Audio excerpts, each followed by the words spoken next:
Hello sir. Hello किशोर। हाँ sir बोलो। किशोर, यहाँ मैच शुरू होने वाला है, हेलमेट चाहिए। Sir how sweet of you sir, आपने फोन करके मुझे याद दिलाया। मैं कल मैच की हाईलाइट देख लूंगा। Good night sir. Hey hey condom चाहिए। मेरी समझ में नहीं आ रहा कि मैं क्या कर रहा हूँ। क्या मैं उनका पीए हूँ या कुछ और हूँ? शिट, इस वक्त उनके पेट में पंच भी नहीं मार सकता हूँ।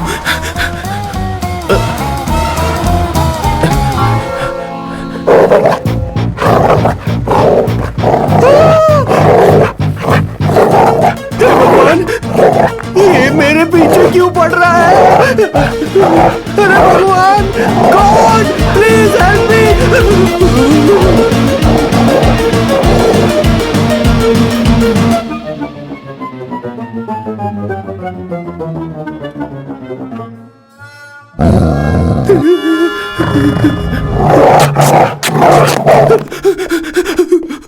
अरे हो गया, अब तो जा।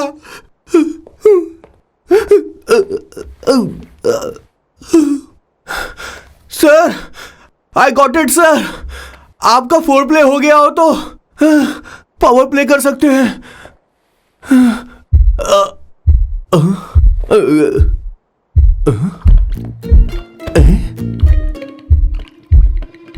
सब हिल रहा है, ये क्या हो रहा है? No no no no no no no no no no no no no sir sir sir open the door sir. क्या है? आप बिना हेलमेट के ही शुरू हो गए सर। इसे यूज कीजिए वरना दुर्घटना घट जाएगी सर। मैम एक मिनट रुक सकती हैं आप? डैम सर, वो मैं उसके पास एक था, अब डिस्टर्ब मत करना। जा। इन्हें डिस्टर्ब मत करना, बोलते हुए शर्म भी नहीं आती। आधी रात को तुम्हारे लिए परेशान हो। Okay okay okay. Hello boss, ये इतना आसान नहीं है। हम बहुत करीब हैं।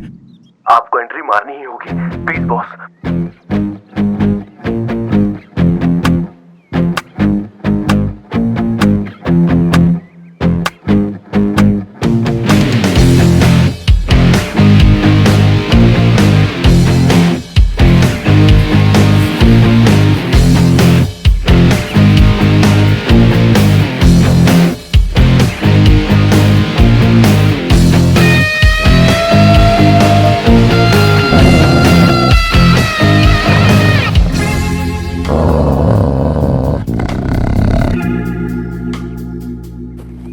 सर।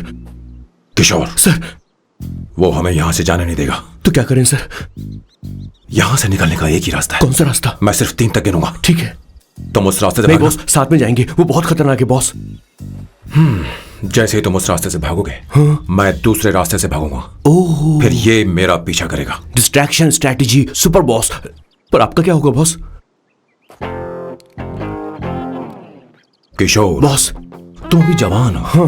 तुम्हारा एक सुनहरा भविष्य है। तुमने अभी तक अपनी गन तक नहीं चलाई।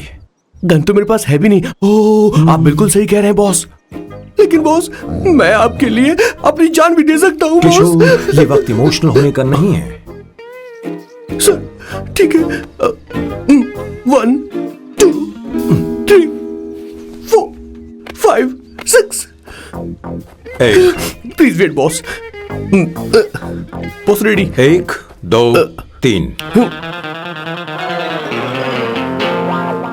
बॉस, आप वहां क्यों खड़े हैं? इस रास्ते से भागिए ना। ओह किशोर, तुम अभी तक प्लान समझ नहीं पाए। नहीं नहीं नहीं नहीं। Don't come please, don't come. बचाओ बचाओ, हेल्प प्लीज, भगवान बचाओ मुझे, हेल्प हेल्प। अरे नहीं, कहाँ फंस गया मैं? इन्हें मेरी सेफ्टी की जरा भी चिंता नहीं है। 2 साल से मैं इनका पीए हूँ, पर हमेशा इनके झांसे में आ ही जाता हूँ। आप लोग यही सोच रहे हैं ना कि इन मामूली से फूलों के लिए मैं इनका गुलाम बना हुआ हूँ, पर मैं आपको बता दूं कि सुगंध को महसूस करना इनका जुनून है। इनके घर में लैब है, मेरा मतलब परफ्यूम लैब। परफ्यूम बनाने में मेरे बॉस पूरे यूरोप में फेमस हैं। बूची ग्लूम, रोबो बकानो, सेल्विन क्लीन जैसे बेहतरीन ब्रांड्स को मेरे बॉस ने ही बनाया है। मुझे केले की जरूरत है। सॉरी बॉस, जो आखिरी बचा था वो तो मैंने खा लिया। शायद किचन में। कोई चांस नहीं है बॉस। पूरे घर में तो क्या, लैब में भी एक भी केला नहीं बचा। बॉस का ये टैलेंट मेरे लिए मुसीबत बन गया है। इनकी सूंघने की शक्ति भालू से भी तेज है। Very powerful nose. उस डस्टबिन से खुशबू आ रही है। इसमें सड़े हुए केले हैं बॉस। ओह, क्या हुआ बॉस? एक चीज तो भूल ही गया। क्या चीज? वो मास्क देना। ओ हाँ, अभी देता हूं।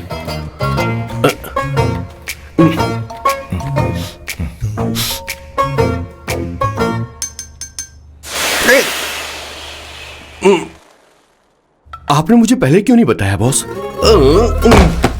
बॉस का ये स्पेशल टैलेंट कभी कभी बहुत बड़ी प्रॉब्लम खड़ी कर देता है। फैंटास्टिक!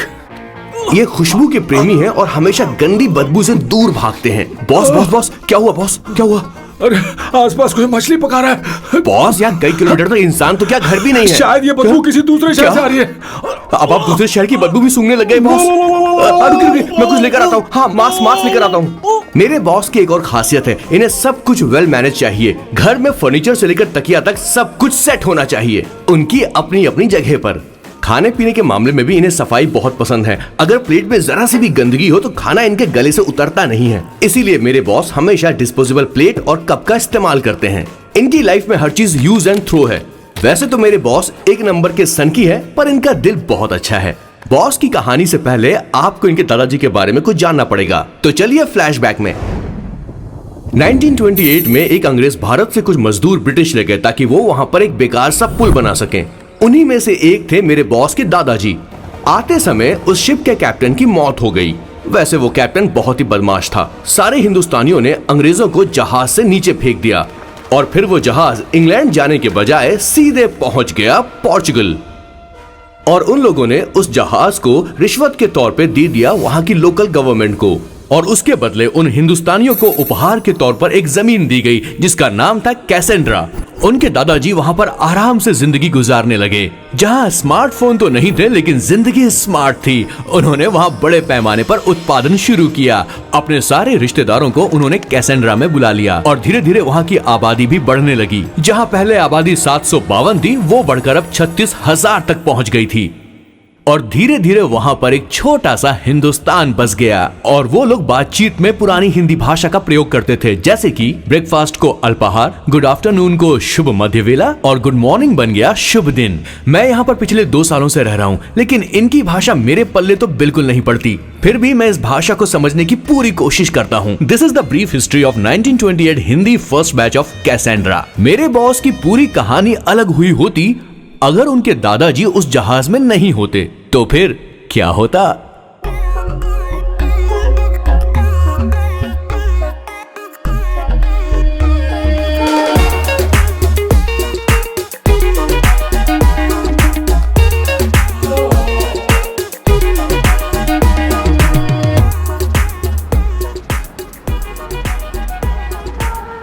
सर, मैंने तो अब डिसाइड कर ही लिया है। मैं अब शादी करूंगा तो किसी पोर्चुगल लड़की से ही करूंगा। क्या है कि इंडियन लड़कियां थोड़ी सी बेवकूफ होती हैं सर। क्या है कि पिछले 2 साल से मैं यहाँ पर हूँ और यहाँ के लोगों से घुल मिल गया हूँ। यहाँ के लोग बहुत अच्छे हैं सर। वैसे मेल जोल करना एक कला है सर। ये कला हर किसी के पास नहीं होती है सर। किसी के पास। जरा उधर देख सर। वो दिखने में इंडियन लग रही है ना? हाँ सर। मैंने इसे पहले कभी नहीं देखा। और मैंने पहले कभी आपको किसी लड़की को देखते हुए नहीं देखा sir. One large, please. In this, please. And no tap water, please.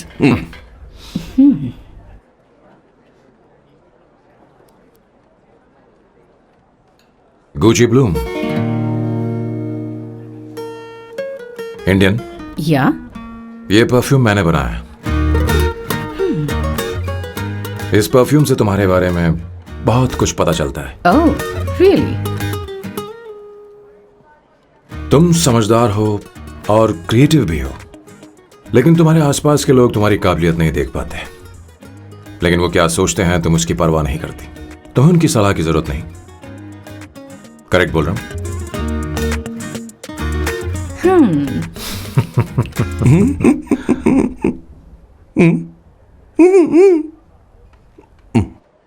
Her Saturday मुझे यहाँ पर लेकर आते हैं और फिर मुझे यहाँ से बाहर निकाल देते हैं। उन्हें क्या लगता है कि मैं बेवकूफ हूँ? इन्होंने मेरी जिंदगी नरक बना दी है।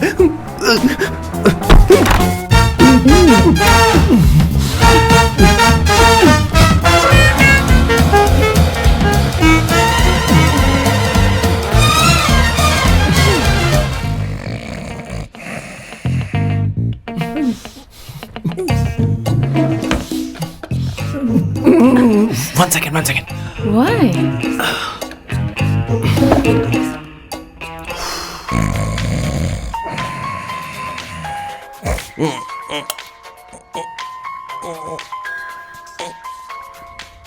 चांसेस होने भी नहीं देते.